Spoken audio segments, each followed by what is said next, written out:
Hi friends, welcome back to Spanda talks. ఈరోజు ఇంకా morning వచ్చేసి 11కి రైస్ వండాను. ఇంకా పాలకూర పప్పు చేశానండి.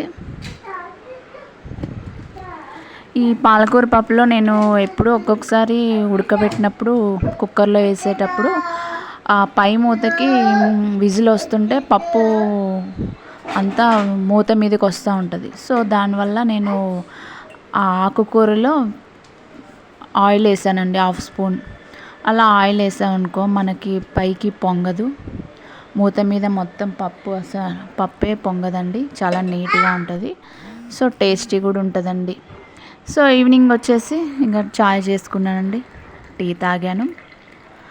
ఇంకా చూడండి, కుక్కర్ ఆయిల్ వేసాను, చూడండి కుక్కర్ వేసాను, ఎంత నీట్గా వచ్చింది. అసలు విజిల్ వేసినట్టే లేదండి. అలా మీరు ఎప్పుడైనా ట్రై చేసి చూడండి. ఇంకా పాలకూర పప్పు రెడీ అయింది. ఇంకా నెక్స్ట్ నైట్ టైంలో ఇంకా వాళ్ళ నాన్న వచ్చారు.